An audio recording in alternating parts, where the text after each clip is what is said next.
This is installment number 2 with the Gadfather, Gad Saad. Now, I remember the last time, and I think it was the first time. Well, Gad was on my channel. I was on his.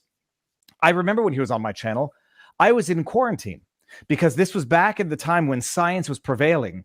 And if a kid came in contact, même en passant, with someone who tested positive for COVID, you had to take that kid and put that kid in quarantine for, I think it was 10 days or 5 to 10 days at the time. Science people.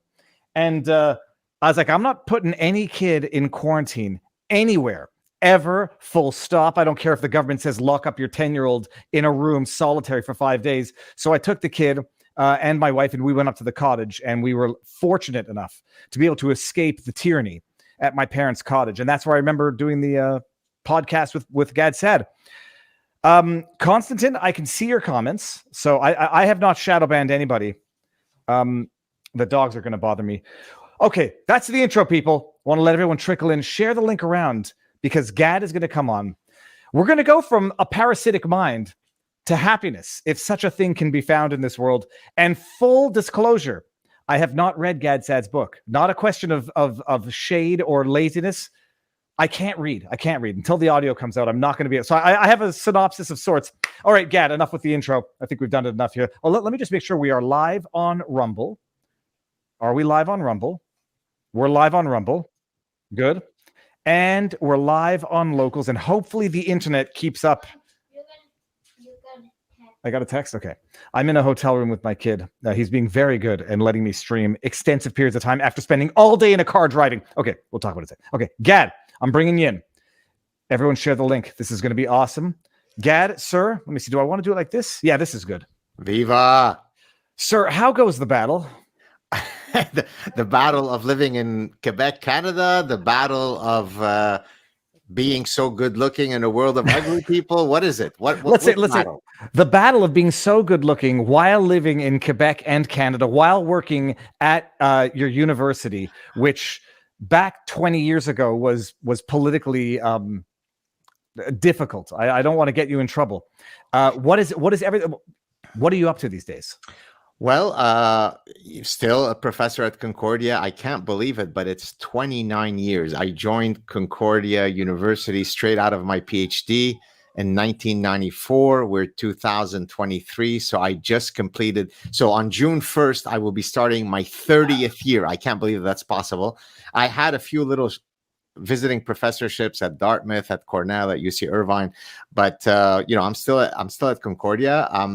As you kindly mentioned in your intro, I have a book that's coming out. This one right here. Other side. This side, yeah. I have this book coming out in nearly 2 months from now, on July 25th. So I've been busy. I was wrapping that up, going through the galley proofs, clearing the cover and so on. And just trying to live a good life, man. How you been? Well, I've been living in exile. I'm in Florida now. I've been here we're finishing 1 year already, and 1 year on a 3-year visa, and then we'll see where the world is, at the end of the 3 years. But Gad, I think everybody knows who you are. They should, but for those who might be meeting you for the first time, the 30,000-foot overview. And then we're going to get into the thick of things. Sure. Well, first, I should mention, thank you so much for having me on again. I loved so much our first. As you said, you've come on my show. I've come on yours. So thank you for having me again. So I'm an evolutionary / consumer psychologist. So what does that mean? My background is in psychology of decision making. My academic background, my scientific background.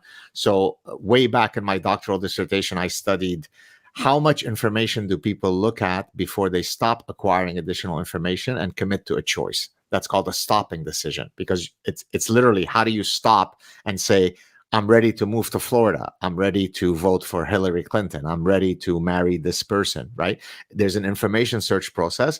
And then at some point you say, I'm ready to choose. I don't need to look at more information. So my original training was in what's called behavioral decision theory. Psychology of decision making. And very early in my academic career, I had become exposed to evolutionary psychology, which is the application of the theory of evolution to the most important organ in our body, which is our mind. So how the human mind evolved to have the cognitive, behavioral, emotional systems that it does. And so what I ended up doing for the past nearly 3 decades in my scientific career is apply evolutionary biology and evolutionary psychology to study human behavior in general and consumer behavior in particular. So that's the big story of my academic background. Do you want to interject, or do you want me to go on? No, go on. Actually, well, Yeah. I'm going to take notes, but yeah, go on. So my scientific career is at the intersection of biology, psychology, and behavioral sciences.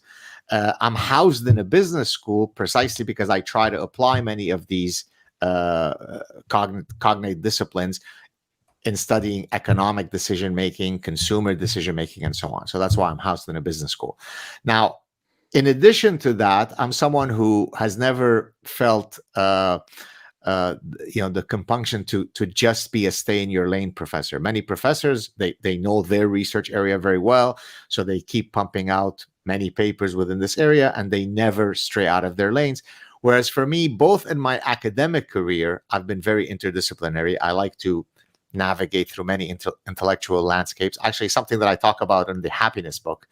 Variety seeking is an important pursuit in seeking happiness. But also, I've been a get out of your lane professor in that I like to speak to Viva Frei, and I like to speak to guys who are not necessarily in academia. Anybody with whom I could have an interesting conversation, I'm perfectly happy to hold such a conversation, which regrettably, most academics are certainly not rewarded for doing so. And in many cases, universities have traditionally condemned you, have not looked upon that with glee, because, you should only be speaking to fellow highbrow people, to highfalutin people who are smart like you in the ivory towers. Don't speak to the rubes and the plebs and the great unwashed. And that's never been my style. The game that I play is I create knowledge and I want to disseminate it to as many people as possible. So I write book for the masses. I appear on popular shows. I'm willing to do whatever I need to do to hopefully spread good ideas. So that's generally what's been keeping me busy for the past 30 years. Now, so when you wrote Parasitic Mind in 2016, give or take, or was it early? Well, no, I started writing it around 2017, but it came out in 2020. And that was your, I don't want to ask a stupid question. Was that No. That's not your first published? No. Okay. So the first book, let me see if I can pull them out here for you. Let's do a massive, first book is this one. Yeah, so let's see this. They go from academic to political of sorts. Hardcore academic book. This is a technical book that seeks to demonstrate how you could apply evolutionary thinking and studying consumer behavior. So that's number one. Then I did this book, which was an edited book. Also, let me go this way. Evolutionary Psychology in the Business Scientist. Sounds fascinating. Yeah. So this place. Are you being sarcastic? No, I was trying to be sarcastic, but it actually does sound extremely interesting. No, it's actually really, I mean, if I can say it's actually really fun, because what you're basically doing in this book is demonstrating how you could apply the evolutionary lens in many business disciplines. How do you apply evolutionary psychology in entrepreneurship and retailing and behavioral economics and behavioral finance? In my field, consumer psychology, and so on. So it's basically Darwinizing the business school. So that was the second book. The third one, this is the one where let me go this way. The Consuming Instinct, What Juicy Burgers, Ferraris, Pornography, and Gift-Giving Reveal About Human Nature. This was written for the masses. The Parasitic Mind, which I had Parasitic Mind, which I'm going to come to in a second, is another one that, in a sense, I've been collecting the information for that book for 30 years, because what the Parasitic Mind is about is the idea pathogens that have been proliferating on university campuses, causing us to hold these insane ideas. So this one was the first trade book that I wrote. By trade book, it means it's not written for academics, it's written for the masses. This one, which I completed, it came out in 2020. Now, this one, though, is about negative mindsets, right? How bad ideas can parasitize your mind. And so the current one, which is this one, the final one, thank you for giving me the forum to plug all these. This one is about, how do we adopt positive mindsets. How do we bring it back up? Bring it back Right. up for a second, Gad. Yeah. Okay, because you want to know how dense I can be sometimes. It's called The Sad Truth About Happiness. And I didn't even get the pun until I was listening to you on Dr. Drew, because when I look at your last name, I don't see the word sad as in sadness. I only see it as in the last name. I never even made the connection. So Really? until I'm driving up here listening to the podcast of you on Dr. Drew, I was like, oh my goodness, The Sad Guide to Happiness. Now I get, and I feel like an idiot. Okay, so and now this book is, well, The Parasitic Mind, for those who don't know, is basically about how we are, not cannibalizing, but rather destroying society, destroying ourselves through, grotesque ideas of tolerance, which leads to intolerance, relativism, which leads to, I don't know what. Well, the acceptance of cultural and religious practices that are antithetical to human dignity, that would be one example.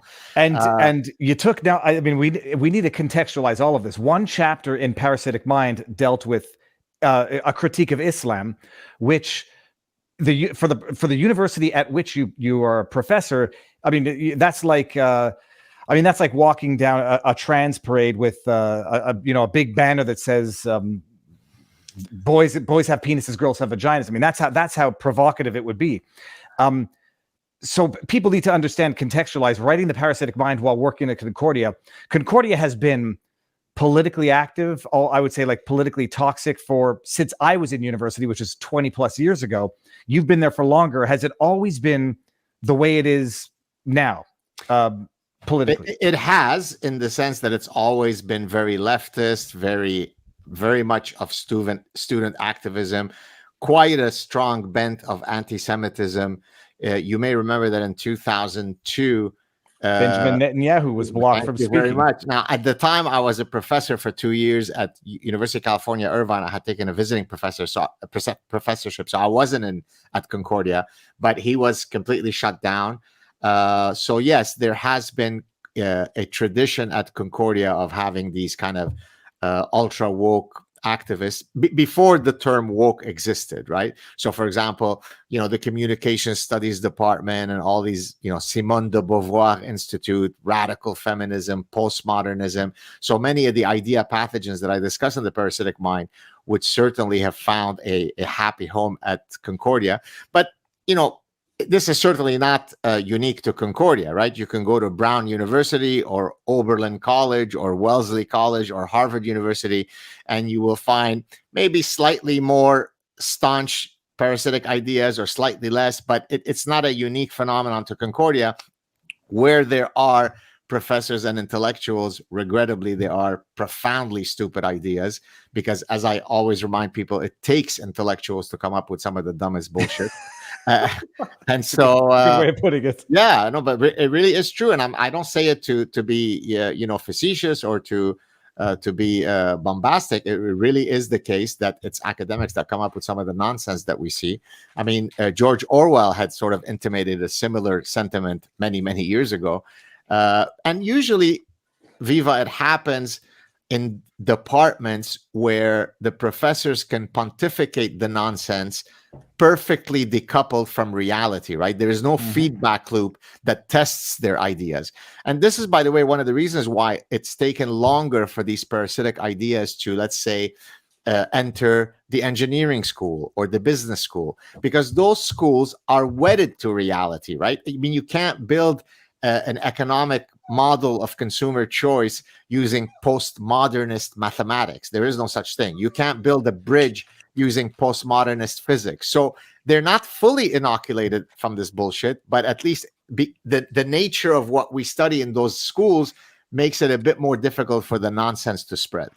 So, and people have to appreciate this. We didn't have the term woke, but I distinctly remember, because I was in McGill in 98 to 2002. And I remember them blocking Benjamin Netanyahu because I think it was the second intifada. Something was going on in Israel. And they said, we're not having this purveyor of hate and destruction speak at Concordia. And I remember at the time thinking, okay, this is antithetical to university life. And I was happy to be at McGill to judge Concordia. So we had this. It just seems like it's gotten jacked up with steroids in the last 10 years. But you've seen an evolution where it's just gotten more and more toxic over the decades? It's just today I posted a satirical typical day at the university. I think I might have sent it. Yeah, to you sent it to me.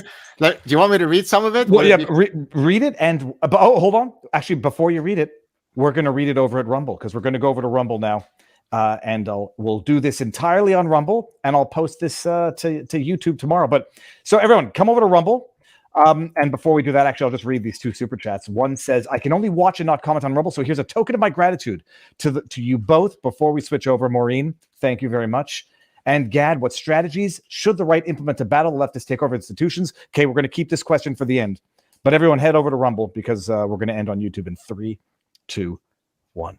Yeah, right, Gad. I mean, first of all, before you read it, where did you post it? So I posted this first on Twitter, and then on all my other social media. You know, I take a screenshot, post it on Instagram, on my public Facebook page, and so on. But the original place where I posted it was on Twitter. And so people you work with, your colleagues, people who study, this is for the public to see. So when you post something like this, and it's hilarious, the people you work with, the people that study at your university can see it. I had a question about this. Should we also specify that you're tenured at the university, so you can be more provocative than someone who hasn't attained that level because you have stability? Well, I mean, yes, it is true that tenure precisely exists for people like me, right? I mean, there wouldn't be a single, first of all, there are very few professors, if any, that are remotely as outspoken as I am, if I may say so. But even the other ones who have taken any sort of steps in trying to fight against this nonsense, we would all have been eliminated were it not for tenure. But I should mention, and as I explained in the Parasitic Mind, tenure does not protect you from the death threats that I receive. Tenure does not protect me from all of the professorships that I know I would have gotten elsewhere and that I didn't because there was a revolt for not letting the dangerous guy who supports freedom of speech and the scientific method from coming, amongst us. Tenure does not protect me when I didn't get my chaired professorship renewed when it would have been a no-brainer for it to be renewed. And I've now not had it for 4 years. And there's a real cost to that because the chair comes with, I can't remember the exact metric, but something like $15,000 or $20,000 of yearly research funds, plus 10 or 15,000 of increased income to your salary. So when you put it all together, a 5-year chaired professorship is in the order of $150,000, $200,000. I'm never, ever, ever going to get that renewed. So yes, you can say that I'm protected by tenure, but believe me, I bear endless other costs for being so outspoken. No question. It's only to say that they can't terminate you or get you out quite as easily, but maybe sort of construct it so that it becomes so unbearable for you that you decide to leave, or they don't do anything to protect you from an onslaught that they would have undoubtedly protected others from had they been differently politically aligned. Exactly right. I mean, for example, I now have a higher teaching load than I had earlier.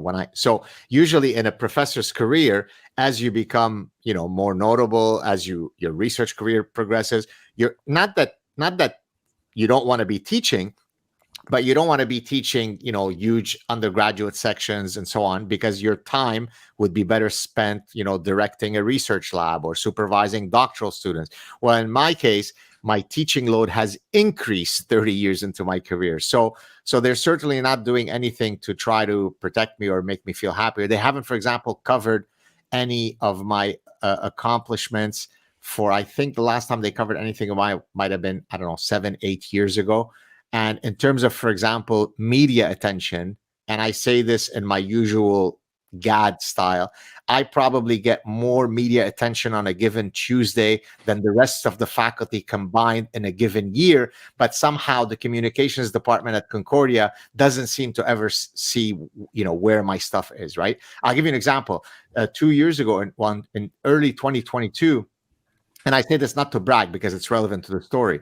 2 years ago, Prime Minister Narendra Modi, the Prime Minister of India, he usually picks for Republic Day, the Independence Day of India, he picks a few notable people from around the world. It could be an author, a professor, a cricketer, a soccer player, an actor, and he chooses them as whatever to kind of bestow an honor on them. And so I was chosen by the leader of a country of 1.2 billion people, the largest democracy in the world, as one of those notable people. Okay. So I knew that Concordia would probably not promote that, but I wanted to troll them. So I wrote to Concordia, everybody, everybody in, that you can think of. I said, hey, Prime Minister Narendra Modi just nominated me. Here's the letter. So please feel free to, to share. You would think they'd want to. This is a huge honor. And after much discussion and internal, conversations, they decided that they couldn't share it because it was a personal letter that he had sent to me, and so they couldn't violate the dictum of personal communiques. I said, but it's not personal. It's posted all over the internet. I've actually gotten permission from the Prime Minister's office to post the letter on my social media. So by definition, it's not a private letter at this point. And they said, sorry, we can't share it. So they can't fire me, but they could certainly not celebrate me. So they don't go out of my way to screw me, or at least not very directly, but you'd like to be appreciated, right? I mean, you'd like somebody to say, "Attaboy, you're great. We love what you're doing." They certainly don't do that. Maybe this is a stupid question before I ask. Is the Parasitic Mind for sale at the Concordia University Library?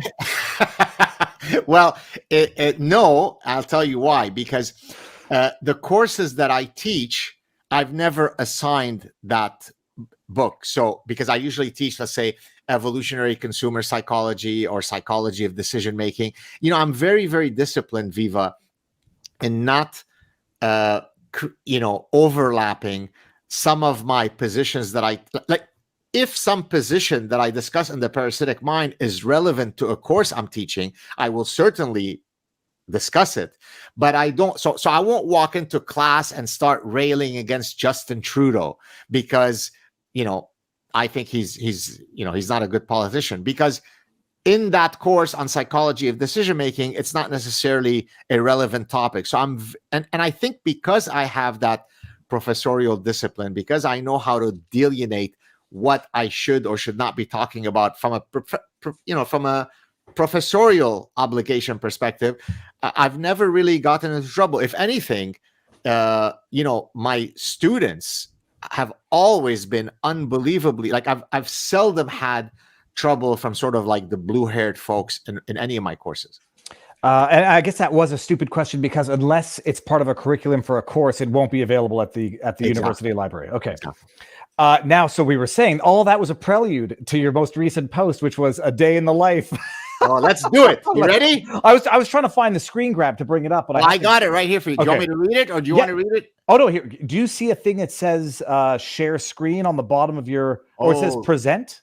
Oh, present. Yes, I see that. Okay, just make sure there's nothing embarrassing on your computer that you might not want to accidentally share with the world. So gay Turkish sauna, I should remove that, right? There would be nothing wrong with that, Gad. But yeah, I had a joke that I was going to follow that up with. Hold on. Okay, so present, and then what do I do? Present. Well, then I think I see it in the backdrop, and then I can bring it up.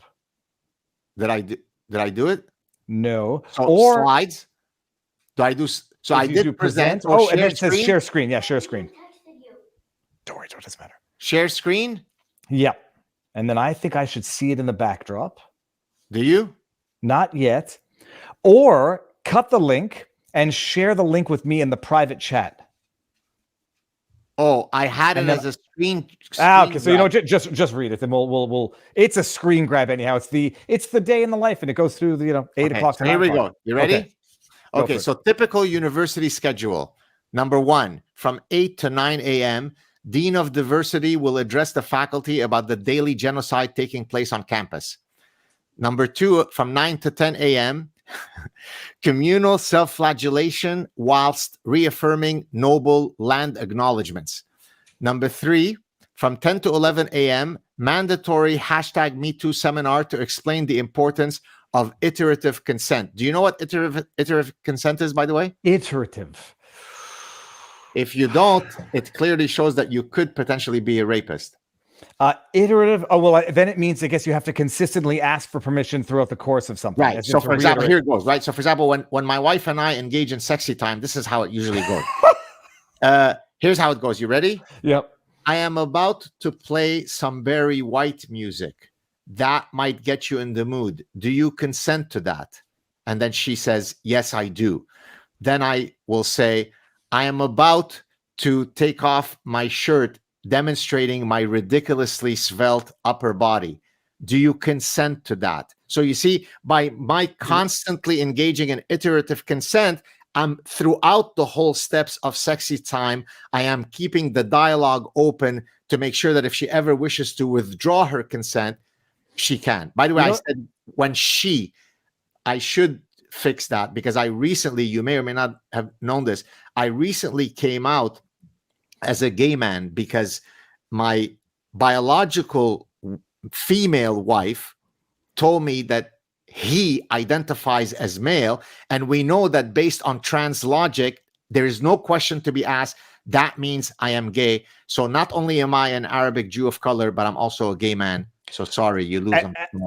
This would be one of those examples of something that only a professor could think up of. If my wife decides that she's trans and I have to say that she's a he, does that make me gay? But hold on a second. Yes, so sir. iterative consent, however, Gad, if I may ask the stupid male chauvinist cisgender white male privileged question. Yes, Do both people have to do this? Like the sexy time just consists of saying, are you good? Are you good? Are you good? I'm good. You're good. Like, they both have to do it? In an ideal utopian world that is genderless, then you would think that. But right now, given that we can all agree that heterosexual sex is by its very nature a form of rape because it is penetrative, then it is. By the way, what I just said is Andrea Dworkin. I mean, that's Andrea Dworkin. Thank you very much. It is literally part of second wave radical feminism, right? So one wonders if they understand how it works for a sexually reproducing species. But in any case, let's not get bogged down with those biological details. So yes, you would want for both of us to engage in iterative consent, but for now, the onus is more on me. As by the way, I learned, and this I'm not being sarcastic, I was forced to take, not just me, everybody in the university was forced to take mandatory sex training. So it is not at all insulting for a 58-year-old man who's been with his wife for 23 years to be forced. Otherwise, I cannot remain a professor to be taught by my noble, benevolent employer how to engage in sexy time with my own wife. So that at least made me feel better. Sorry, Gad. I have listened to that. I have a joke that I have to say to that, but now I just got to get, my kid seems to have. Oh no, is your kid hearing all this? He's hearing none of it, but I'll tell you what he is hearing. He is here. He's watching Spider-Man on my phone. Okay, there. Get out of here. Sorry, this is how I'm not a bad father. So I got to distract him. He's watching Spider-Man. It's the old one, 2002, the good one. No, I was going to say, Gad, that's I had a joke, and I was going to say, well, I'm very fortunate because I barely have enough time in sexy time to iterate anything. So it would consist of one question and then it'll be done. But then does the brevity of the sexual intercourse cause for retroactive revocation of one's consent if it was not all that they were expecting? Can it then retroactively turn into some form of... See, earlier you said I was speaking like a professor. Now you're speaking like... Hold on. What's going on here? Stop that. Okay, sorry. Say that again. I couldn't hear you. I was just going to say, earlier you were saying that I was speaking like a professor. Your question right now was that of a brilliant legal mind. I'm not sure that I've got the mental acuity to answer all that retroactive contract stuff. I'll leave it for brilliant legal minds like yourself to deal with those details. So you actually had to take a what is it, sexual sensitivity? How do you... Yeah. It's like, I can't remember what it's called, but it's like a mandatory sex training course. So like, okay. At university again, at Concordia. At university, 58 years old, chaired professor, holding the highest professorship at the university for 10 years, from 2008 to 2018, married with my wife for 23 years, multiple children. I had to learn how to interact with And you do not have the option of saying, I am absolutely not attending this class. No. That would be just cause for, So I don't know what, I mean, I don't want to misspeak. So I don't know if the repercussions would be you're fired, but I know that they keep sending reminders that you have until such and such a day to fill it out. It's September 12th. You have until October 5th to complete this and get your certification. And by the way, it's not just sex seminar that you have to take. You also have to take a seminar on systems of oppression. And so I have to take that because someone who went through the Lebanese Civil War, where I had to run really, really fast so that I'm not decapitated by, friendly purveyors of the noble, peaceful religion, I need Concordia to teach me about systems of oppression. So everybody who doesn't know this, I mean, we went over it thoroughly in our first stream. Escapee of the Lebanese Civil War. The one story that you had was when the shit was hitting the fan, and one of your neighbors or a family acquaintance who you'd known very well came by late at night. Not family acquaintance. Let me just correct you. The guy who used to change the we had these kind of towels that were cloth towels in a loop. Loop. Okay. So he would come, take the dirty one, and put the new one up. So that's it. That's our connection to this guy. He knocks at the door with a few of his friends to give us pomegranates he had just returned from the mountain, while there is massive street to street fighting. I mean, just go and do a Google search on Beirut Lebanese Civil War to see what it was like. And so I was telling that story because had I been dumb enough to open the door, I think it would have ended up in a very different place. And then a cop says, luckily, I think a cop did come and say, "What are you doing here?" And he says, "I'm bringing them pomegranates." And he says, "Bringing them pomegranates late at night in the middle of street to street conflict. Don't ever come back." And he looked at you with an eye and said, "I'll be back, or I'll see you soon." I'll be back for you. And then we left Lebanon before he kindly returned to visit us again. So the reason why I tell that story, because believe me, in that first year of the Civil War that we were in Lebanon, it started, by the way, in 1975. There was endless, horrifying incidents that I experienced. That one, I specifically chose it because it still haunts me as of writing the book, because it demonstrated sort of you remember the sliding door thing, right? Like if the doors close, you miss getting on the subway and you never get to meet your wife. But right, so the sliding door thing was, had I been dumb enough to open that door, our lives would have been very different. So the existential darkness and eeriness of that reality of what would have happened to us that evening looms very large in my mind. And for many, many years, as I explained the Parasitic Mind, I had horrible dreams where I would wake up in complete terror. Now, luckily, those have very much subsided. So I would say in the last 10 years, I probably don't remember having any such dreams. But for the first maybe 25, 30 years, this was a recurring thing that I would have. And so that pomegranate story really captures the horror of war. But of course, I knew nothing about oppression until Concordia explained to me what oppression was. And so they make you take these classes. And again, it's like you don't have the option. The members of the law societies, at least in Ontario, they were compelling them to basically make these DIE or DEI declarations that you're going to hire based on, inclusivity, equity, and all this other crap. There was a bit of an uproar, and I think the Bar Society of Ontario abandoned that requirement. But even I signed up for something, and I won't give too many details, but one of, they basically said, you have to recognize your implicit bias. I was like, what the I said, I was not going to make a stink of this because it would make a problem for somebody else. But like, cripe, if I had a job that required that, I wouldn't have that job for very long. So they don't, in all fairness, they don't do that in the seminars that I took.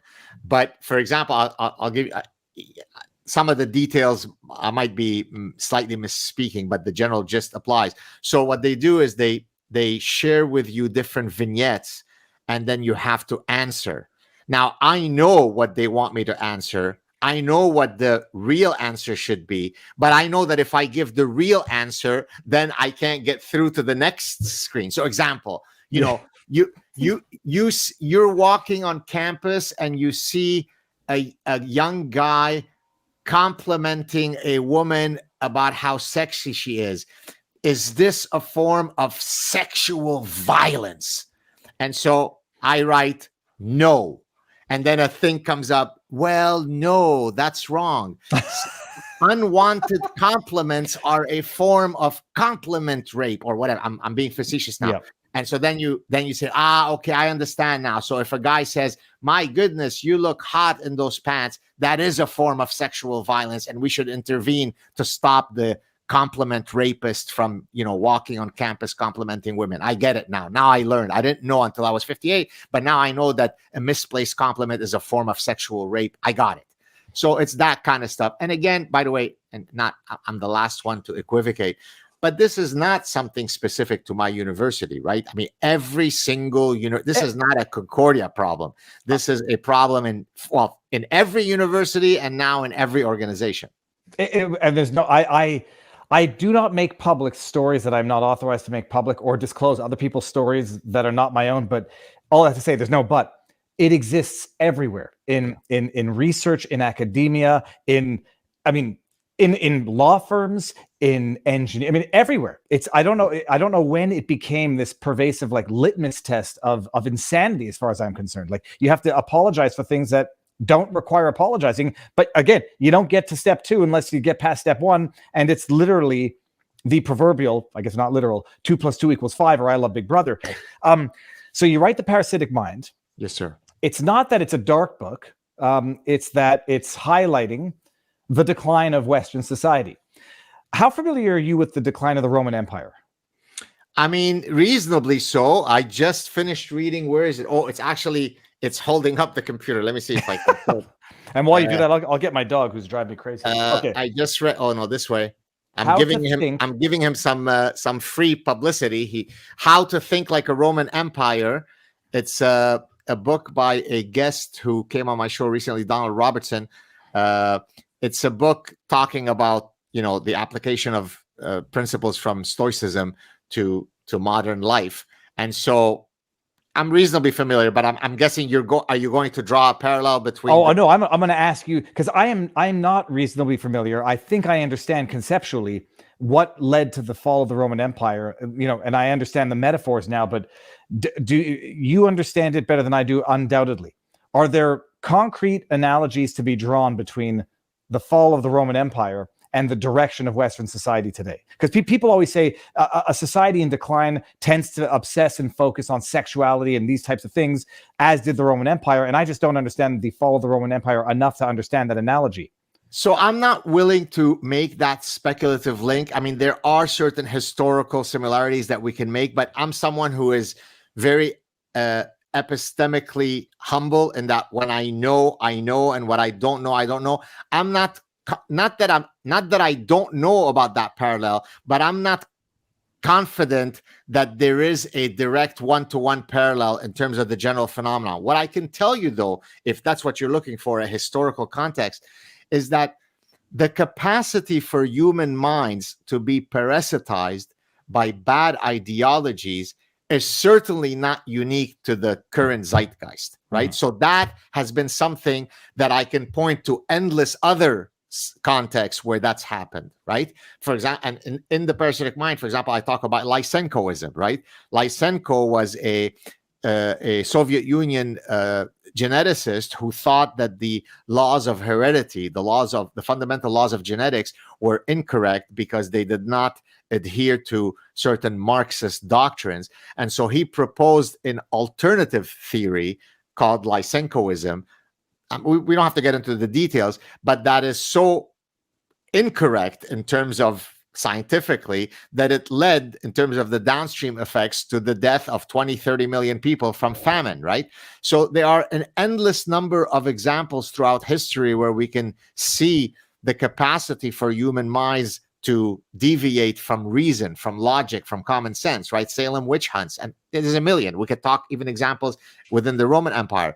What is unique about the current period are the specific idea pathogens that are parasitizing our minds. You see what I'm saying? Absolutely. So well, it's the Mark Twainian history doesn't repeat, but it tends to rhyme. So you have the similar manifestation, but it just manifests in different concrete ways. Beautiful, exactly right. So it's, and what makes this current period so unique, hence why I ended up writing The Parasitic Mind, having been a professor for almost 3 decades, is that any one of those idea pathogens might not have been sufficient to bring down the edifices of reason, but once you put them all together in a melange of epistemological destruction, then we do end up with what we have. Now, some people might be saying, well, what are these idea pathogens? Well, postmodernism, cultural relativism, militant feminism, social constructivism, biophobia, the fear of using biology to explain human affairs, all of these different things on their own, they just cause a little fissure within the edifices of reason. Once we weaponize all of them, then everything crumbles. What is so we talk a lot about postmodernism and people, it's the big issue, or at least one of the contributing factors. What's the history of postmodernism? When did it become a philosophical idea? Yes, great question. Thank you. So the top, there are many different postmodernists, but the top 3, sort of the holy trinity of bullshitters of postmodernism, are all French, because the French are simply more profound than the rest of us. So Jacques Derrida, which is deconstructionism, language creates reality. There is nothing outside that which you label, right? So that's Jacques Derrida, Michel Foucault, and Jacques Lacan. Now there are many others then that came in, but those are some of the foundational ones. The fundamental tenet of postmodernism is that there are no objective truths, other than, of course, the one truth that there are no objective truths. But this is my fundamental problem, which I think it invalidates the philosophy. There's no objective truths except for the fact that there are no objective truths. It means that there are objective truths. So the philosophy itself is fundamentally paradoxical, contradictory, and therefore invalid, illegitimate. There are objective truths. Absolutely. 100%. But I can't remember the last time that I was on your show, did I discuss the example with the lady who was the date of my... Oh, jeez. I don't think you did, because I think you mentioned that to Dr. Drew, and I remember thinking, that's damn funny. And if I had heard that, even if you did, it was close to two years ago that you did this. Tell us the story. You go out for a dinner, right, with a postmodernist, feminist, cultural anthropology student. Student, no less. Student and... Yeah, quiet, Winston. Sorry. So basically, the story goes like this, and apologies to those who've already heard it, but I'm sure many haven't. And even if you've heard it, it's fun to hear it again. So one of my doctoral students had just defended his dissertation, his PhD, and so we were going out for a celebratory dinner. Him, his date, myself, and my wife. We didn't have children. This was 2002, so this is 21 years ago. So this predates all the trans stuff by a mile. And so he calls me up a few hours before our dinner to give me kind of a heads up to say, oh, I just want to let you know that the lady I'm bringing to the date tonight, you already gave the spoiler alert. She is a student of postmodernism, women's studies, and cultural anthropology. To which I answered, the holy trinity of bullshit. And so he said, but I said, oh, I understand. You want me to be on my best behavior. Don't worry about it. I'm going to be good. We're going to have a nice evening, which, of course, as I always explain to people, was a complete and utter lie. I had no intention on staying true to that promise. But I did it politely. I turned to her about halfway through the dinner and I say, oh, I hear you're a student of postmodernism. She goes, yes. I said, oh, well, I kind of wake up every day thinking that there are some universal truths, science and all. And as an evolutionary psychologist, I also think that there are human universals. As a matter of fact, there's a book by a Darwinian anthropologist called Human Universals. I didn't say this to her. I'm saying now to you, right? So we know that there is an invariant human nature. So do you mind? Now, this is me speaking to her. Do you mind if I maybe share with you what I think is a universal, and then we could discuss it. You could tell me how I'm wrong. She goes, yeah, sure, go for it. I said, is it not true? Is it not a universal that only women can bear children within Homo sapiens, within humans? Is that not true? So she looks at me, can't believe that someone could be such an imbecile, such a simpleton. And she said, no, it's not true. It's not a universal. I said, it's not a universal that only women can bear children. She said, no. I said, how is that? So then she says that there is some Japanese tribe of some Japanese island where within their cultural, their mythological realm, their folkloric mythological realm, it is the men who bear children. So by me restricting the conversation to the biological realm, that's how I, keep women barefoot and pregnant. So then, as I tell people, after I recovered from the mini stroke I had at having to listen to such gibberish, I said, okay, well, maybe it was a bit too controversial, too corrosive to mention something as, as laden with the minefield as only women bear children. So maybe I come up with a less triggering example. Is it not true that since time immemorial, from the vantage point of anywhere on Earth, sailors have relied on the premise that the sun rises in the east and sets in the west? Is that not true? So there she used Jacques Derrida's deconstructionism. She said, well, what do you mean by east and west?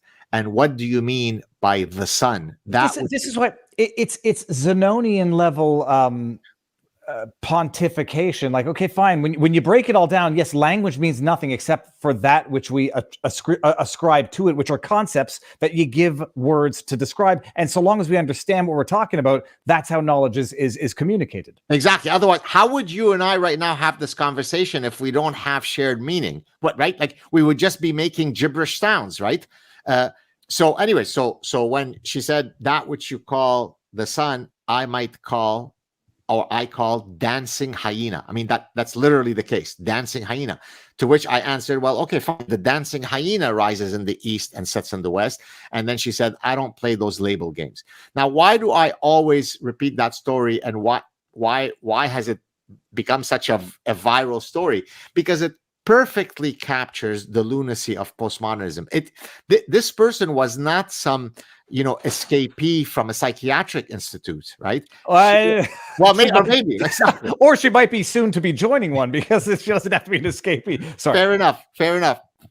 Point well taken. So if you have a graduate student who can sit down with me and we can't agree on fundamental principles or fundamental realities such as women bear children, and there is such a thing as East and West, and there is such a thing as called the sun, then where does postmodernism take you, right? And that's why in the Parasitic Mind, I refer to it as intellectual terrorism, because it serves no other value. There's no question. I had a discussion with someone who is a good faith person. She's going to be releasing the podcast tomorrow. And I understand, I understand the intellectual game behind it, where we try to confuse the issues based on the gray zones, where people refuse to even acknowledge the black and the white. Women have babies. We'll say, well, what's a woman? What's having a baby? And Gad, trigger warning for anybody who's going to see this. There's no blood or there's no grossness. There is something hilarious. Gad, I don't know if you saw this, but I'm going to show it anyhow and then play a few seconds of the rap song, because I'm in love with this. I'm in love with this guy now, Samson. This is real, by the way. So the person breastfeeding is a man. The person delivering the baby is a woman, but you wouldn't necessarily know based on, what they've done to their bodies. Look at this. Oh, I put it up here. The baby has been able to latch. Oh, I put it up here. This is a woman on the left who gave birth. This is a man who's trying to breastfeed the baby. I've not been able to produce any milk. Hasn't been able to produce milk. Because we're going to supplement the feeding with formula so that my baby's still getting the nutrients that they need. And if anybody doesn't know, Samson. Gad, you're going to love this guy. I'm trying to get him on for, I'll play 30 seconds of the rap song. Is this satirical or real? That was real. This is the rap's, making fun of it now. This guy's name is Samson. Hit it goes a little something like this. That's fucked up. And if that makes me a bigot, well then what's up? Yeah, I'm gonna have to send you. I went down that guy's YouTube rabbit hole. That sounds really gross. The guy's name is Samson. He makes rap about or at least did 9 months ago and plus about contemporary issues. The video that you saw when people say, no, women aren't the only ones that can give birth. Look, this trans male gave birth because she's a woman, had her breasts mastectomized or whatever you want to call it, and then gave birth to a baby, but looked like a man. And then you got this man who has some female attributes trying to breastfeed a baby, talking about how, the baby's latching, but not getting milk. It feels like Sodom and Gomorrah or the fall of Rome, but I don't know what either of those. But by the way, it's postmodernism that offers the quote epistemological trajectory that allows you to do that, right? If there are no objective truths, that also applies to the fact that there is no such thing as a truth of male or female, right? You just have to, wave the magic trans wand and anything is possible. This is why, by the way, in the Parasitic Mind, I talk about what is the commonality across all those idea pathogens. They're really completely different, mind pathogens. But what is common to all of them is that they free us from the pesky shackles of reality, right? So for example, let me just give you one other example. Social constructivism frees us from the pesky shackles of my parental reality. What do I mean by that?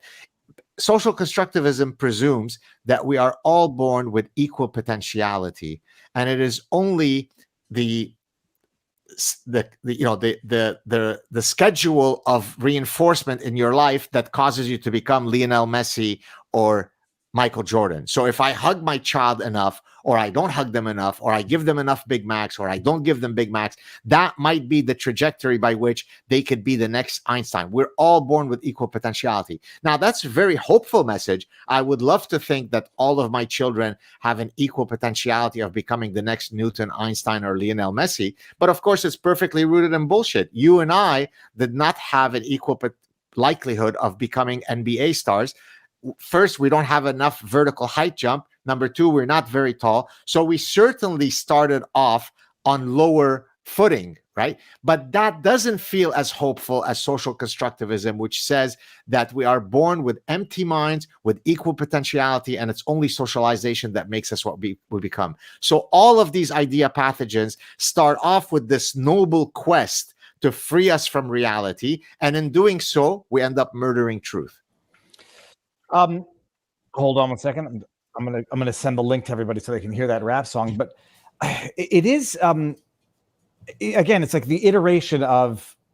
I'm thinking communism again is not equal opportunity but equal outcome, and it seems that is applied mutatis mutandis to gender sexual stuff where it has to be equal outcome, and if it isn't, well, we've got to make sure that it is equal outcome and not just equal opportunity.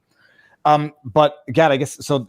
The Parasitic Mind was sort of not cynical, but I guess it left a bad taste in your mouth, and you had to come and make write another book about finding happiness.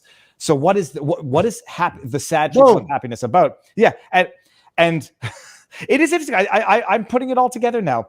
This is your own healing, your psychological healing. You have to find a path to happiness and not just a path to observing the abject insanity of our times. What is the book about? No, yeah, thank you so much for asking. Well, in a sense, they are linked in several ways. And actually, in chapter 1 of my forthcoming book, I do talk about that. Look, even when I was mired in the endless culture war fights, I always do it with a twinkle in my eye. There's always humor. There's always sarcasm. There's always satire. So that even when I'm dealing with very serious subjects of civilizational importance that are attacking the edifices of reason, I still find the capacity to be playful, right? To be jovial, to be happy. And so what led me to write, so I didn't have sort of this a priori trajectory of, I'll write the Parasitic Mind and then the next one will be the happy book. But what ended up happening through happenstance, through the serendipity and magic of life, is that a lot of people would write to me and say things like, how do you maintain your happiness? How come you always seem to be joking around and you seem like a kid and playful, even though you're obviously a serious professor? What's your secret, professor? And when I would post on my social media some sort of prescription, here's the way that I've lost so much weight.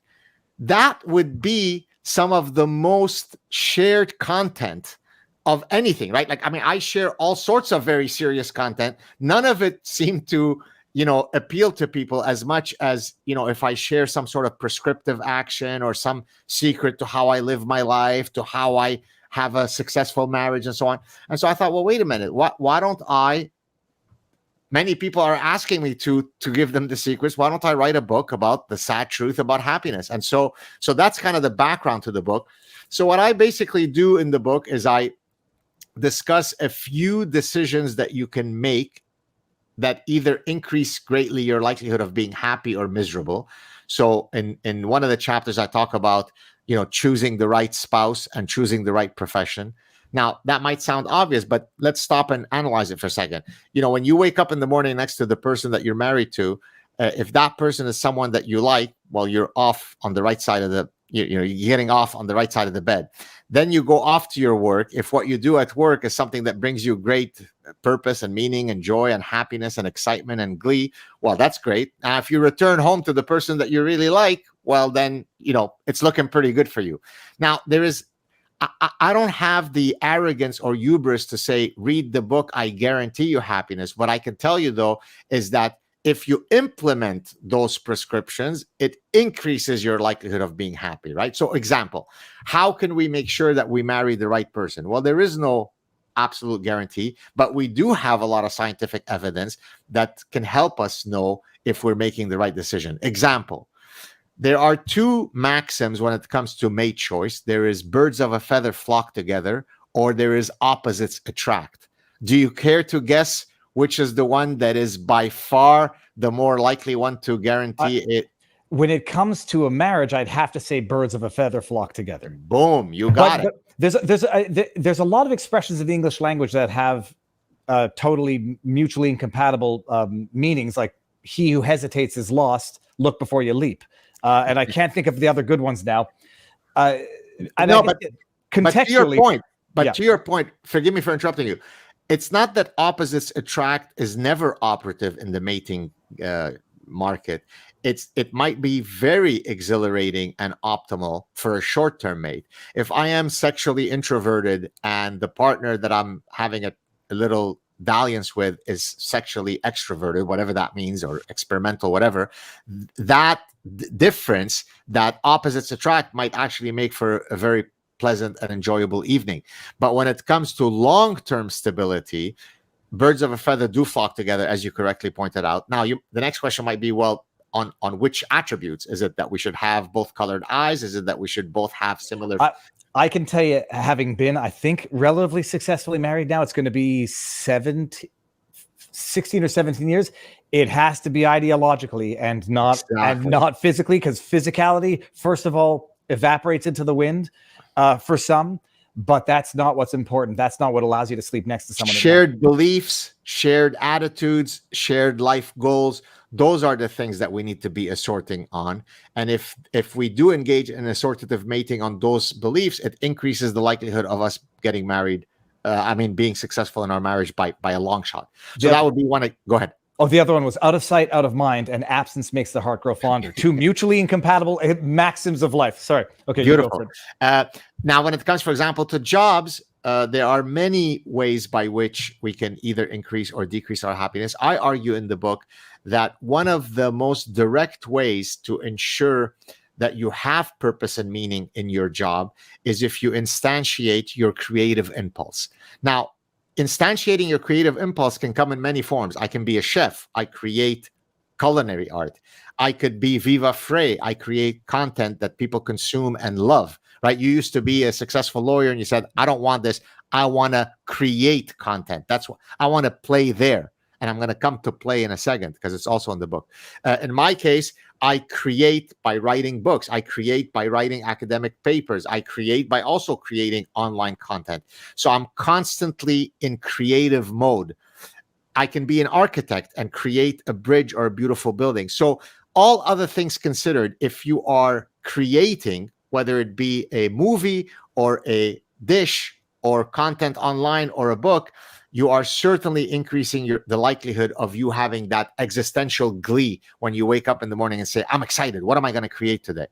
Okay, so that would be an example. So choose the right mate, choose the right job. And then throughout the chapters, I have different mindsets that you can adopt, each of which greatly increase your chances of being happy, or if you don't adopt them, of being miserable. So earlier I used the word play. So I've got a whole chapter titled Life as a Playground, right? So the idea of immersing yourself, I mean, literally in existential play. So if you see my wife and I, we're constantly joking with each other. I'm constantly joking with my children. As you see, if you follow my content online, I've got a whole bunch of skits that I've now become very famous for that are all rooted in satire and playfulness, right? Now, that doesn't stop me from being a very serious professor when I have to go give a talk at Stanford or USC. One does not negate the other, but I'm playful. But by the way, in the book, I talk about that even in the most dire of circumstances, I mean, there's nothing more dire than the Holocaust, people were engaging in play. The movie Life is Beautiful, Oscar-winning movie from 1997, was about a father protecting his son from the horrors of the Holocaust by making it seem as though the whole thing that was happening was just a game, playful. There's a whole book written by, I think, a German historian, if I'm not mistaken, I can't remember who it was, about how the Jews were engaging in various play activities in the concentration camps. I engaged in play behavior in the Lebanese Civil War. As a matter of fact, my parents told me, don't cross this line when you're playing outside, because then that puts you within the eyesight, the visual sight of the snipers who would blow off our heads. So I literally was playing, making sure that I don't cross a particular invisible line, and yet I still needed to engage and play. As a matter of fact, you probably can't see it. I've got can you see there's like a scar on this finger? Oh, I'm gonna say that. Oh, well, I do see 2 wrinkles, but I think I see a scar above. There's a scar. That scar was, I was playing with a cousin of mine with a knife and a slingshot outside Lebanese Civil War, and I cut myself really badly, and I still have. But that came from my desire to engage in play as a little boy, a 10, 11-year-old boy. So science is a form of play, right? You could think of nothing is more austere than science. It's a serious endeavor. No, it's the highest form of intellectual play, right? What are scientists doing? They are solving a puzzle. Instead of the puzzle being 1,000 pieces that you put together, a jigsaw puzzle, there's a whole bunch of variables floating in the world. I'd like to connect some of these to solve a puzzle. Which variable predicts which other variable? So if you approach life with a playful mindset, my goodness, you're going to be happier. Now, I then discuss a whole bunch of other things, seek variety, try to avoid regret, all kinds of stuff. This is advice that you're giving, which I love these types of books, which are chapter by chapter, anecdotal, but also backed up with your area of expertise, which is development. What do we call it? Behavioral science, evolutionary psychology. Exactly. So it's exactly what you said. It's taking my personal anecdotes, combining them with ancient wisdoms and contemporary science to hopefully offer you some cool prescriptions. So it's not self-helpy like I mean, it's really rooted in my I hate to say lived experience. That sounds postmodernist, but it's in my, I'm 58 years old. I have a lot of experience. So it's sharing so there's a lot of Gad stories. People love Gad stories. There's tons of, and there are some Gad stories that I've never shared ever in public. I won't share one right now, but it involves the Mossad. You want to hear that story. I'm telling you, it's a big one. I'm not going to share it. Wait for the rumors of Gad being Mossad, a member of Mossad. Oh, we might get there. Well, we might get there. But the bottom line is, on any given page, you might have me telling a story, linking it to Epictetus and Seneca, and then here comes the neuroscience on the next paragraph. And so it's that marriage. If I've done a good job, then hopefully you'll appreciate that marriage. Okay, now the kid is getting restless, but he's going to have to wait a bit because I love what I'm listening to. But again, this is not my struggle. I don't think I'll ever lose my sense of humor, but I don't think I'll ever lose my frustration at the world either. How can some people are going to have the guilt of happiness, which I think is part of the root of the problem of all of what we're seeing today? Is you have people who don't know how to deal with their own, not privilege, because I loathe that word, it's an inaccurate word, but their good fortune, and they don't understand how to deal with their good fortune, and so they feel on the one hand incapable of just appreciating it without internalizing it for the purposes of, on the one hand, trying to find unhappiness or misfortune within themselves that might not exist, or if they can't do that, to find it in other people so they can heal it in other people. How can people not feel guilty about feeling their own happiness? If I can ask you a very psychologically profound question. That's a good one. Well, I mean, in a sense, you're almost describing in a much more dire context what people experience when they experience survival guilt, right? The plane crashes. I was seated in 16D. I survived, but the poor guy next to me died, and then you're overcome with this feeling of survival guilt. What's so special about me that the cosmos would allow me to survive? So in a sense, that's what you're talking about, which is why should I be happy while there's so much misery in the world? Look, the reality is we can all do our part to make the world a better place. So the fact that I am swimming in my happiness doesn't mean that I don't care about other people's suffering. As a matter of fact, I spend half my time on social media fighting all kinds of injustices precisely because I'd like to weigh in however small way I can to make the world a better place. But that doesn't mean that I need to feel guilty about me being happy, right? I mean, why should it imply that I don't deserve to be happy? By the way, here's some good, maybe good or bad news, depending on how you look at it, depending if you have glass half full or half empty type of guy.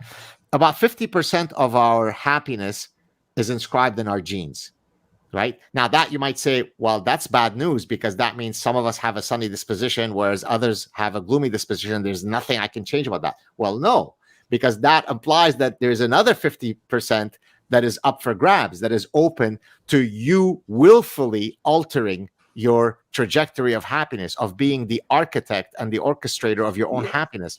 So yes, you and I think we've gotten to know each other well. We both seem to be sort of very jovial, happy people. And so we already are leading on, climbing Mount Happiness because we have a sunny disposition.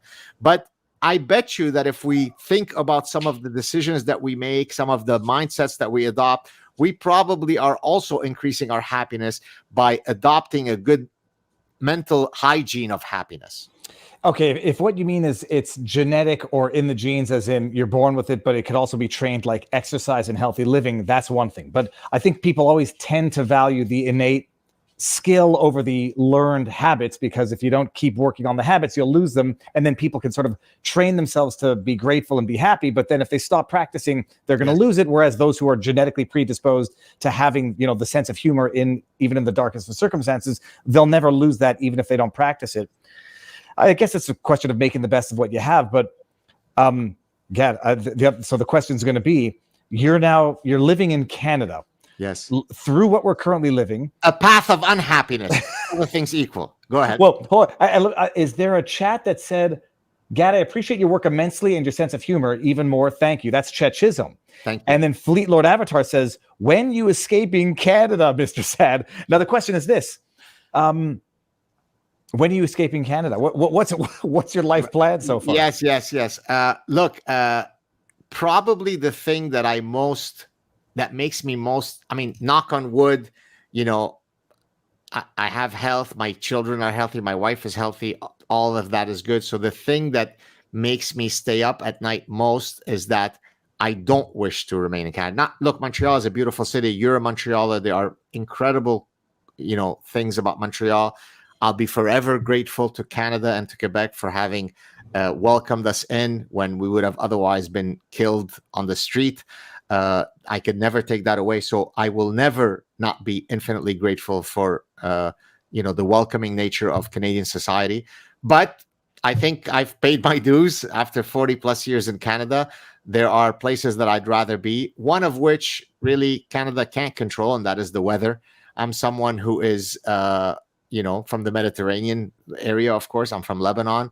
Look how my skin gets when the summer comes. You can basically tell which month I'm doing a YouTube clip by the glow of my skin. I'm either a bronze god or I'm sickly green monster. If in February I look sickly, in June I look good. Well, I want to be in a place where I always look good, if I can put it that way. So that may be Florida. Historically, my promised land has been Southern California, but I understand that it's extremely woke. I understand that the taxes are almost as bad as Quebec. So, inshallah, as we say, may I soon be joining you in Florida. Inshallah. Hold on. Someone once said that to me in a park. What does that mean again? Inshallah, God willing. Okay. Now, but as far as the wokeness, the finding happiness in as much as you can. You're now living in Canada, going through what's going on there with Bill C-11. Politically, what does it take, or can there be a point of no return for a society at large? Like, when people say, like, and I've said it, I really feel as though the government of Canada has made me hate the place that I've called home, but not the people, not the geography, not the rivers, not the lakes, not the history, the political presence. And what I was finding, very, very depressing and very disappointing is the amount of Canadians who don't seem to have a problem with it, who seem to be drinking this Kool-Aid. We always talk about what can we do and where does it go? How can you cause people to realize the wrong, or do you think you're approaching a point, or we are approaching a point in Canada that's past the point of no return? Yeah. So I think for me, I'll speak specifically for me, and then we can generalize it to the greater community. I think there are two things. I mean, forgetting about the weather, there are two ideological classes of problems that I can identify. There's all the parasitic idea pathogens, and then there is the parasitic taxation. Now, these, one can argue, are related to each other. So, in my view, no society can, over the long run, withstand the type of parasitic taxation that we have. I mean, in Canada in general, and Quebec, it's even worse, right? Because what ends up happening, someone like me, someone like you says, wait a second, I mean, how much can I be paying taxes for the privilege and luxury of living here, right? And by the way, I just wanted to clarify, you mean literal taxes, not spiritual taxes. Like no, parasitic taxes. Okay. So think about it for a second. 1917, if I'm not mistaken, income tax comes in as a temporary measure. It's only going to be temporary. First time ever. It was 15% at the time, give or take 10 or 15. And it wasn't levied on everyone. Now, fast forward, temporary measure 108 years later, when you add up all of the taxes that I paid when this book came out, The Parasitic Mind, where is it? How can I point to it? No, it's the other. No, this way. It got up to almost 60%. So think about it for a second. I write a book from the neuronal firings of my mind, from what I experienced in Lebanon, from what I lived as a professor for 30 years. It's my ideas, my words, my humor, my satire, my stories. And there is some amorphous agent, some mafia, but it's a legal mafia, right? The illegal mafia extorts from me 3 to 6% for protection. But the legal mafia says 60%, 58% of what you make belongs to me. Give it up. That's the right thing to do. And if you don't do it, I'm coming for you. So what would then constitute me being a slave? Now imagine, and I'm using these words not hyperbolically, but literally, 0% tax would be, let's call it complete freedom. Okay. The libertarian utopia. Okay. 100% tax would be I am a complete slave. So if I'm paying 58% tax, I'm much closer to being a complete slave. Let's put it. Yeah. Sorry, go for it. One more thing. Forgive me. Thank you so much for giving me so much time to speak. Let's put it this way. If we use the time scale, some of you may have seen it. When is it that you first start earning your money if we use the January 1st as the time clock? Mm-hmm. Well, does it make sense that it's end of August, September, that the government allows me to start making money? So from January 1st till end of August, I work for free? That can't be right. So So for me, that's the thing, frankly, that makes me want to leave Canada. It's because Canada is the place, I hate to say it, for those who wish to benefit from the parasitic system. And it takes suckers like me to fund everybody's else parasitism that allows the system to flourish. I'll say it had to do with the amount of taxes. Oh, no, I was going to say, when you say 0% libertarian, totally free, 100% total slave, 58%, you're closer to the 100%. The government will say, well, or people say, you don't have to work if you don't want to do it. And they don't understand that's the very problem, is that it deters people from wanting to work. And I know everybody out there is going to say, well, the streets don't pay for themselves. Your shitty healthcare system doesn't pay for itself.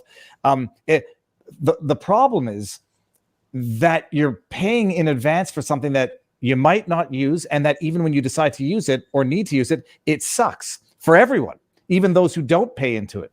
And forgive me for interrupting you, if I have a ruptured Achilles tendon and you have a ruptured Achilles tendon, and we both go to get it fixed using our healthcare system, why did I have to pay $300,000 of taxes while you paid $3,000 of taxes for that same free healthcare, right?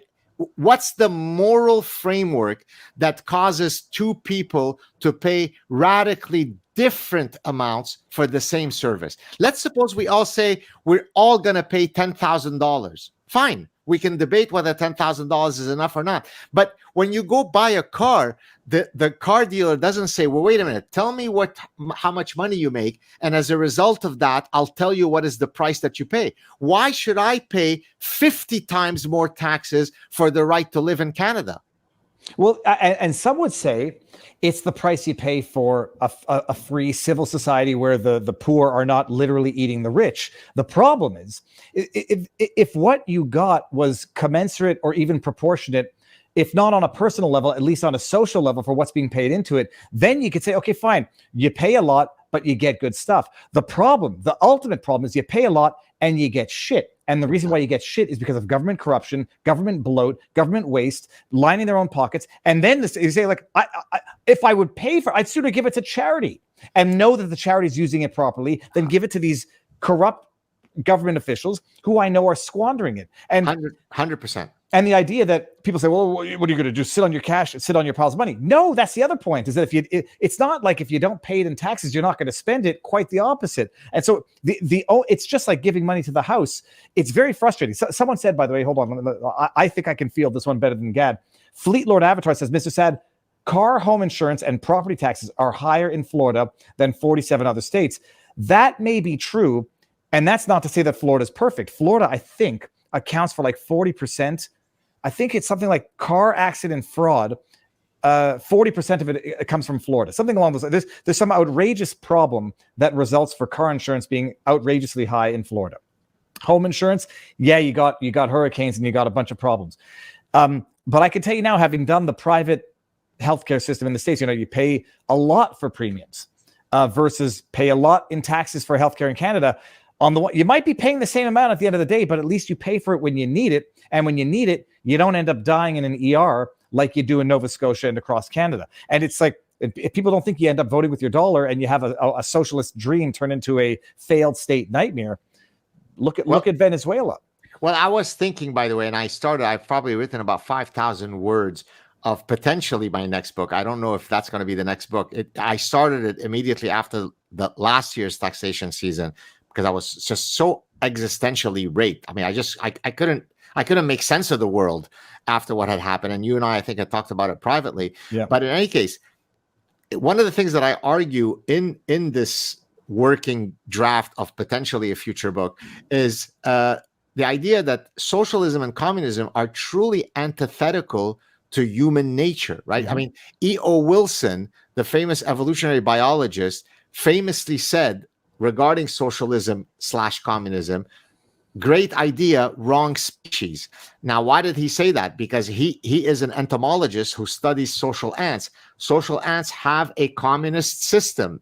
All of the worker ants are equal in rank. They are indistinguishable from each other. And there's one reproductive queen that is different from everybody else. So a communist system could make sense for some species, not for humans. It is antithetical to the human condition.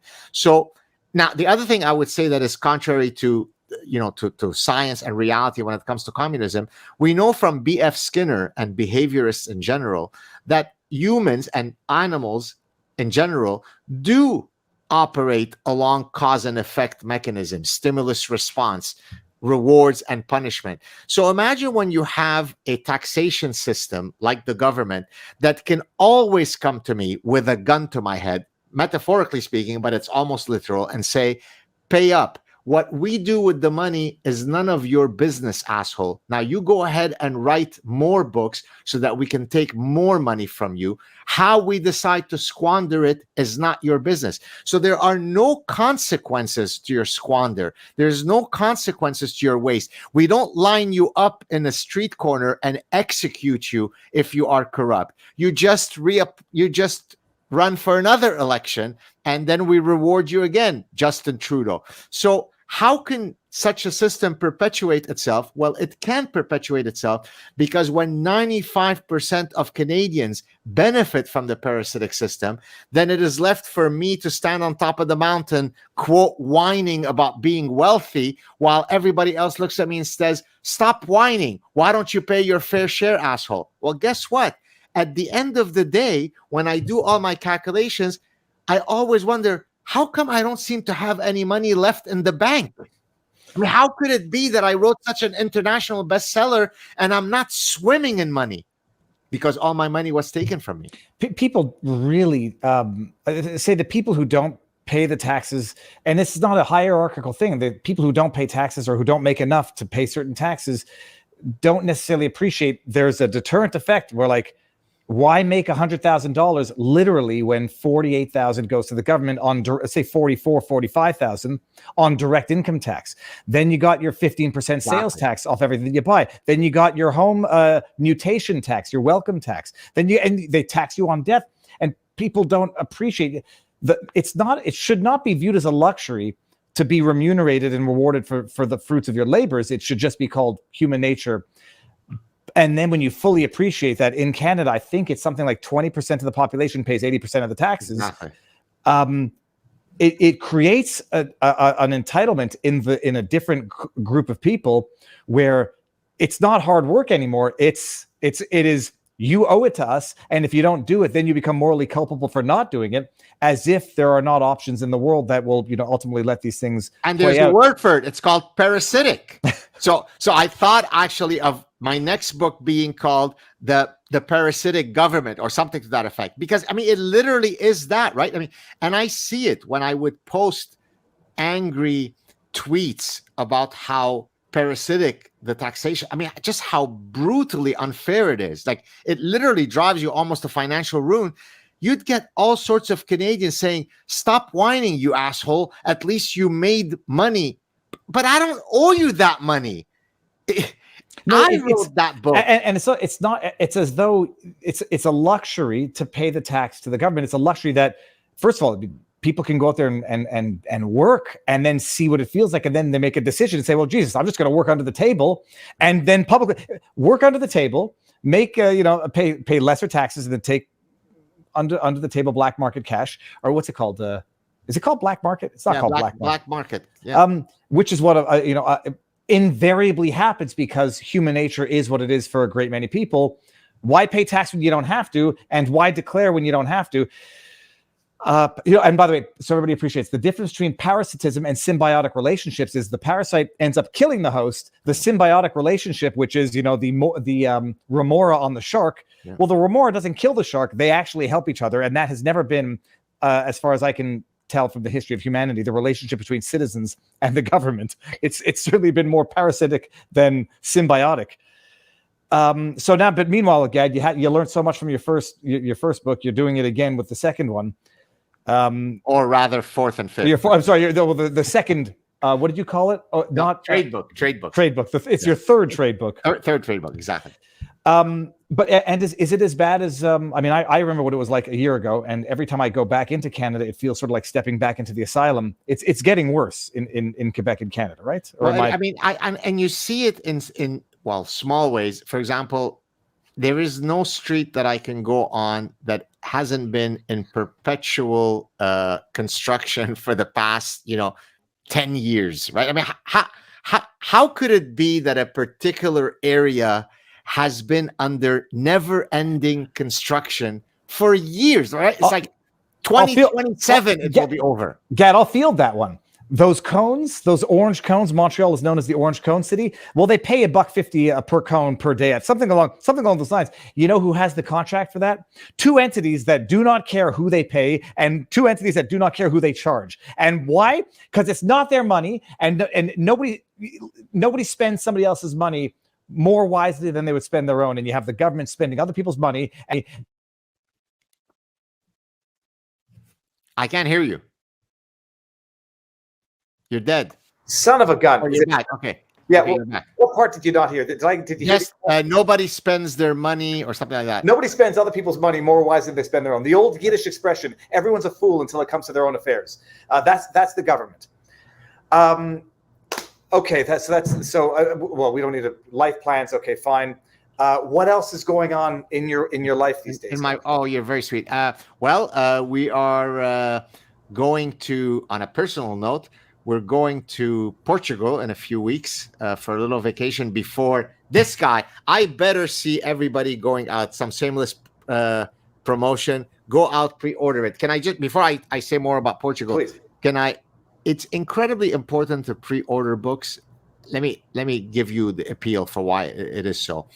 The first day that a book is released, all of the pre-orders get released. They get counted as part of the sales of that first day. So let's suppose there are 8,000 pre-orders that have been instantiated. Now the book is released on July 25th. Those 8,000 sales become officials, or pre-orders become sales on day one. So that means that if many people pre-order the book, so that off the gates you get all of these massive, huge sales, then it increases your chances of hitting the bestsellers list. Once you hit the bestseller list, it becomes an avalanche. It becomes a domino effect. So that once the book is on the bestseller list, it increases the chances that more people see it, blah, blah, blah. So if you support my work, if you don't fund me in some other way and you'd like to read my work, please consider pre-ordering it, because it really matters once the book is released. I'm sending out it's an Amazon affiliate link, Gad, so I'm going to get like 1 penny for every sale that goes through. The Amazon affiliate link is out there. It's on Amazon. Yeah, the pre-orders also lets people know, it lets the publisher know the level of interest, and it becomes itself sort of a marketable. Exactly. Okay. Exactly. So going back to Portugal, we're leaving for 2 weeks. We're going to just hopefully turn off all the phones, not check any emails, because once I return, the book will then be released 2 weeks later. And I don't know if you know, Viva, but when you write these sort of high-profile trade books, it is literally written in the contract the number of media that you have to do, because obviously the publisher wants to make sure that you're available for all of these, high-profile media. So once the book is about to be released, the insanity that happens is just completely unbelievable. So already now, just the first week of the book's release, if you saw my travel schedule, it's mind-blowing. So I am doing all of the high-profile shows that you could think of, Joe Rogan and Greg Gutfeld and Megyn Kelly and all the rest of them. And unlike when the Parasitic Mind came out, which was under COVID, so I just had to turn on the computer and it was all under Zoom. Yes, you got to actually travel. You have to travel everywhere. And so I pretty much spend half my day just trying to coordinate and schedule with the assistance of my wife who helps out and the publicist, just to schedule all of the moving parts. So it's very, very exciting. And I hope it will be successful, because it's really, truly a positive, fun book. I hope people will enjoy it. Now, I'm gonna bring up one last question. And Gad, would you have 15 minutes for our locals? As much time as you need, because there's an expression in Arabic, which I'm going to first say it in Arabic, and then I'm going to translate it. Whenever you're going to say goodbye to someone, you say in Arabic, "Mabin shaba' minnak." Mabin shaba' minnak means it is impossible to be satiated of you. And so therefore, you can keep me as long as you want. I'm all yours. Go. All right, well, for the TMI for everyone out there, I got one kid who's starting to lose it, but has been very good. And dog poop. I won't say what hotel I'm staying at, but it's a dog-friendly hotel, no carpet, so it's easy to clean up. Here, I said I would get back to this one. Gad, what strategies should the right implement to battle the leftist takeover institutions, i.e., Conquest's second law of politics? I don't know what Conquest's second law of politics. What does that mean? I don't know actually either. But what I guess the question is, practically speaking, what can people do? Let me see if I'm going to read your mind, Gad. Go. Cue your inner honey badger. Yes. I call it activate your inner honey badger. Basically, what that says is be ideologically fierce in defending these first principles, these deontological principles. Don't cede the floor and the trenches to the left, right? They've taken over all of the key institutions, and everybody says, well, I'm too busy. I've got my daughter's graduation today. I've got to buy the tomatoes tomorrow. I've got this, I've got that. Gad Saad will deal with the culture war. He's a smart, funny guy. He'll handle it. No, don't diffuse responsibility onto others. I understand that not everybody has the same sphere of influence that is available to them, but within your sphere of influence, you can affect change. So if you're a rich person and you're on the right, call the president of your alma mater and say, hey, that $10 million that I was going to give you, if a single person gets deplatformed for the next year, there goes the $10 million. Guess what? The president will listen to you, and on and on and on. So all I'm asking for people, as you said, activate your inner honey badger, defend these principles, and we will redress the departure from reason. All right, now I'm sending the link to our locals community. I hear some serious noise at this place. I'm going to send the link to our locals community, and Gad, I'll add to that answer, because I think I might have something to add. I was listening to Riley Gaines on Tulsi Gabbard today, right. And Riley Gaines is the NCAA the swimmer.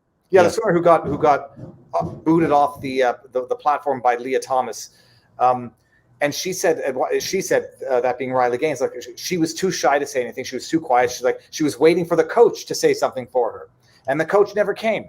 And then it's only when she gets her trophy, she gets booted off the third place podium because the photo op needed to be the trans athlete who took her spot. She's like, well, that's it. Now I have nothing holding me back. And she came out. She dealt with what I think is online blowback, which is virtually not real at all.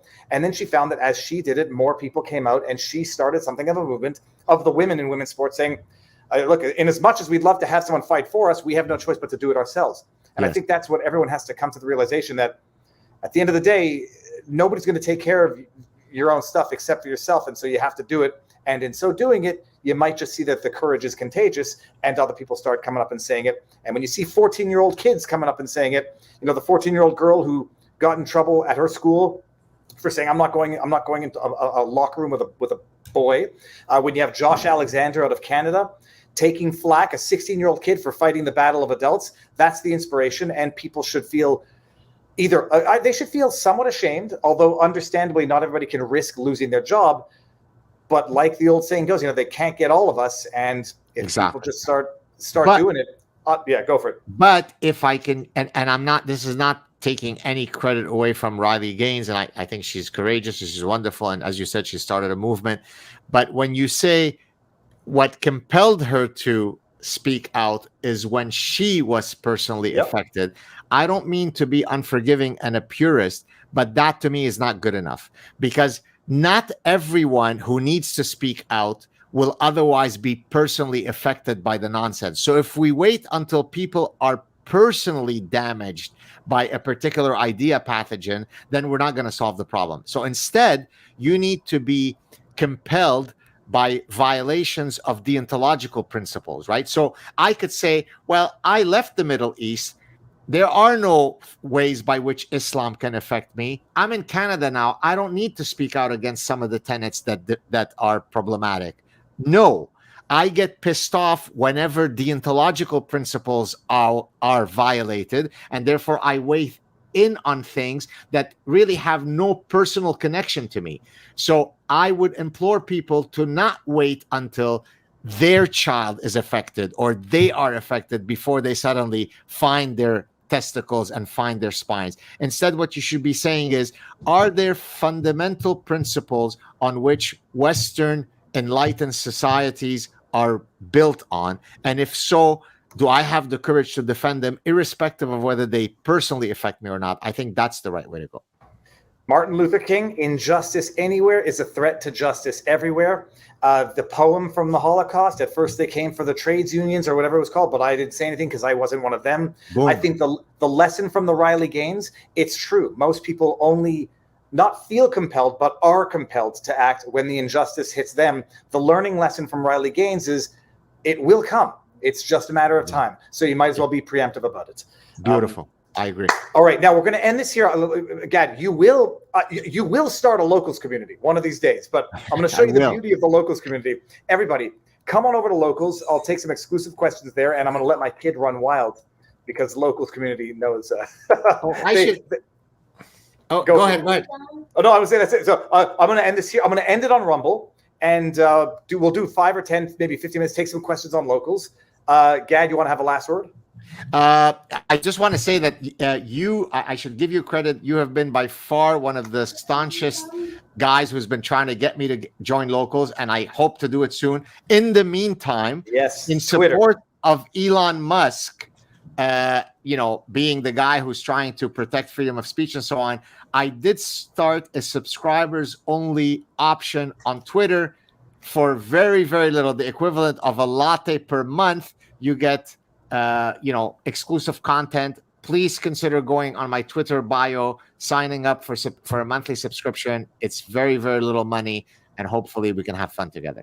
So the book is coming out. It's called A Saad Truth about happiness. 8 secrets for leading the good life. July 25th, but please pre-order ASAP. I'm going to blast that Amazon link around this afterwards. Rumble, thank you all very much. Tomorrow I might take the day off and drive 12 and a half hours to get back to Montreal in one day.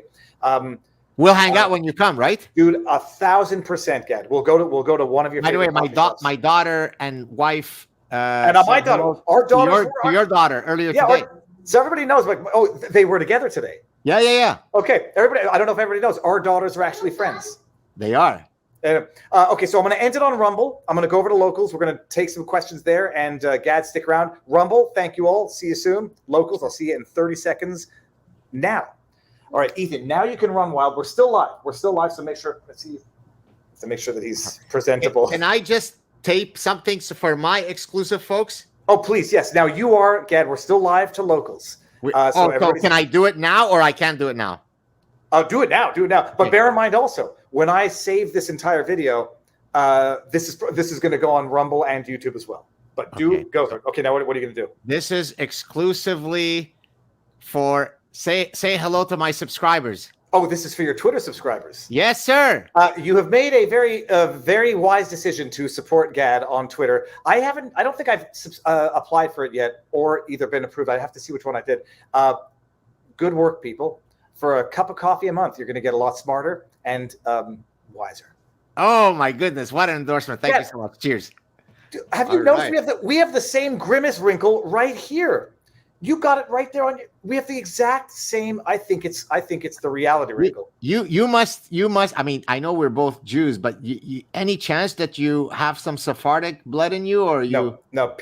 Wait, Sephardi? No, Sephardi for everyone. I'm technically I'm not. I mean, Sephardi is wrong. I'm Mizrahi, right? Arabic. Yeah, no. I'm Eastern European as far as anybody. Yeah. Okay. My grandmother. So Sephardi. Well, what explains your good looks then? Oh, I don't know, and the way my skin deals with the sun, it's just so beautiful. Okay, now Gad, we're on. You can come and say hi, but I'm still live, so don't do anything embarrassing. Gad, until is empty. Now I got these tips in Rumble that I'm gonna in Locals. Until is empty says iterative equals keep your schmeckle in your pants. So I have Gad. My number one secret to happiness: keep your schmeckle in your pants. I remember you telling me that in a private conversation. Oh yeah, no, it's like, and my mentor as a lawyer said, you want to stay rich, don't get divorced, and you want to stay happy, make sure the happy wife, happy life. It's not just a rhyming expression. Mandalici says, Viva, how does this doctor feel about Fidelity? Yes. Well, I think it's very important. I can answer that. Look, I actually talk about that in the book. Look, we've evolved both the deep desire to engage in long-term coupling, meaning, let's say, marriage, while at the same time also being driven by sexual variety seeking. But to your point about what is it? Keep your schmeckle. Keep your schmeckle in your pants. Keep your How not to schmeckle. have your wife kill you when you're sleeping. I mean, that's Life is about trade-offs. Life is about costs and benefits. Life is about having multiple Darwinian pulls pulling you in different directions, right? I've evolved the gustatory preferences to want to go now to Harvey's, which is the best fast food place in the world, and eat 3 gorgeous burgers. I've evolved that, but I also have evolved the capacity for constraint and self-control. Which of these Darwinian pulls wins is up to me, right? So it is perfectly natural that we've evolved a desire to stray. Whether we do it or not is a calculus that we each have to deal with. But I agree with Viva that if I put it all together, notwithstanding the million of gorgeous women over there, I would not want to succumb to that temptation at the risk of threatening my marriage, because I love my family and wife too much for that. It's an amazing thing. My fear of death and my desire to live are the things that keep me from infidelity for 2 reasons. One, I take for granted if I were to be infidelious, if I were to be disloyal, I mean, that's grounds for my wife to kill me when I'm sleeping. So like just self-preservation, that one reason. Fear of disease is the other one, where even if I didn't feel loyalty and the compulsion to remain loyal to my spouse, the fear of disease is enough to say, like, geez, Louise, there's something to be said about being married, being in a stable relationship, knowing where you both have been, to make sure that, nothing like that happens. It's funny. Before you go on, I'm going to share some personal information, although I think most people already know this about me. I'm also a huge germaphobe. And I've often, when discussing, having conversations with friends who have gone around, one of my reactions has been, but don't you get disgusted at the possibility of not knowing where this person has been? And so I completely sympathize with your position, because I think my germ contamination fear overrides my libidinal drive. So. But for me, 1,000%. I got, I won't share the TMI story, but yeah, there's no question. Same. Okay, hold on 1 second. So we got Gad, I'm 62. This is from Pam Walker. I don't have that many more years. I need to hear the Mossad story. No, that exclusive Twitter. No, this cannot happen. I'm sorry. You're going to have to pre-order. I'll just tell you this. It's out of this world. Mandalici says, life is a cup of coffee. It's all how you make it. Time Bandit 66 says, I'd love to see Gad here in Florida. Gad, thank you. We'll talk afterwards. And now let's see this. There's a $1 tip. It says, this has to be a satire. It says, how should Canada respond to the Ukraine invasion? Vaccinated versus unvaccinated. Oh my goodness. So I can't bring this meme up. It's a stat. Respondents who said they received 3 or more shots, and they're all pro Ukraine, more sanctions, seizing oligarch stuff, and everyone who's said they were unvaccinated do not support or are not necessarily as pro Ukraine as the others are reflexively. Ethan, you want to come say hi? Are you dressed? Okay, he's not coming yet. Now I'm looking over here. Yeah, there's a dog turd on the ground. The kid. I got to tell you. Come say hi. I got to tell you, I've met your son. He's quite energetic. It is quite amazing that he's allowed you to do this thing for the past 2 hours. He's amazing. And I can't even pretend to complain. I want to take these off. You can still hear me? Yes, perfect. Okay, I can't even pretend to complain. The kid has been amazing. Hi, Ethan.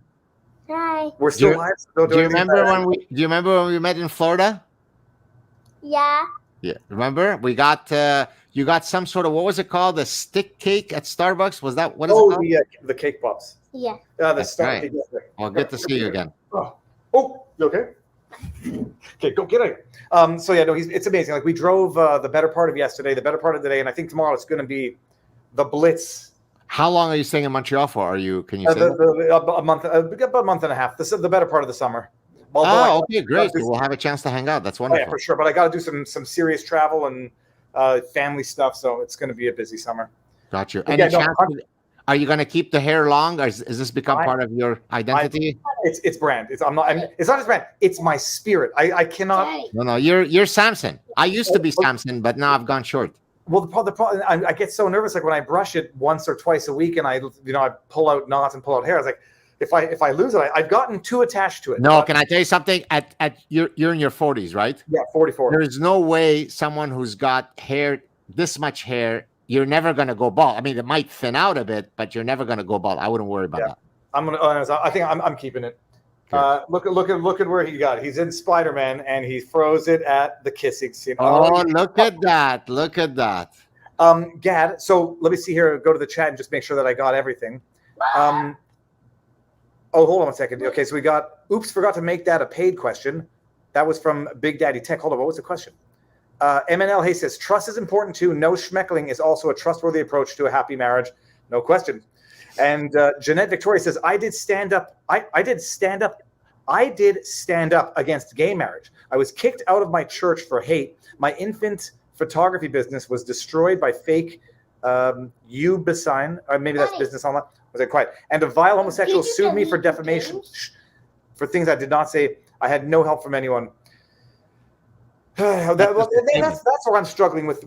I know people view the trans movement analogously with gay rights, lesbian rights, and I view them fundamentally differently, because I always say, like, what gay adults decide to do among themselves, and even what trans adults decide to do among themselves, is none of my business. It's when it is promoted, pushed on children, that it becomes the issue of everybody. Well, certainly the children element, I completely agree with you, but I would add another element.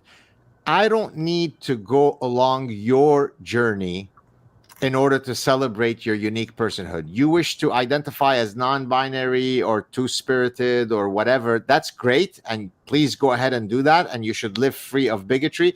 That doesn't mean that I should go on the celebratory joyride with you, right? So you understand what I mean? So when Jordan Peterson became famous for, his defense against compelled speech, that was his position. I mean, I know Jordan very well. He's a good friend of mine. He's hardly someone who is bigoted or hateful. All he was saying is, you can't compel me to call you this or that or this, right? Like, I can't go on your personhood ride. I mean, he didn't say it in those words. And so to me, it's more than just, protecting children from all this nonsense. I don't need to sign up for your thing. And by the way, you don't get to remove my biological marker because I need to protect the 0.01% who may be non-binary. No. I am man, not cis man. My wife is woman, not cis woman, right? So I don't need to be so tolerant and eradicate my own personhood in order to uniquely celebrate yours. Now I'm shoving my kid's face away. Gad, thank you very much. What's he saying? I put the headphones back in because I thought this part might be boring. Oh, yes. Okay. But I'll tell him what you said. Okay, take it. Pull it. Here we go. Gad, thank you very much for doing this. It's amazing. It was amazing. There is going to be an audio version of the book, correct? There will be an audio version of the book that will come out around the same time of the release. Now, here's the only thing. It doesn't look, despite my best efforts, and I heard all of your requests, that I will be doing it. I went to bat many, many times. The audio publisher does not go for, auto narrations. So I lost the battle, but it's not because I didn't try. And I understand that my voice is uniquely intoxicating and sexy, but what can we do? Well, no, that's it. I'm trying to think of the books that I've read. John Ronson in his voice. Russell Brand was in his voice. Who was the other one? Oh, Michael Malice was in his voice. Malice's book was the only Audible book I did not have to put on faster speed to listen to. But in Michael Malice's case, it's self-published, so he's got complete control over that decision. In my case, you see, what I need to do probably for the next book is put it in the contract that decision could not be subcontracted to the audio publisher. I have to give. Okay.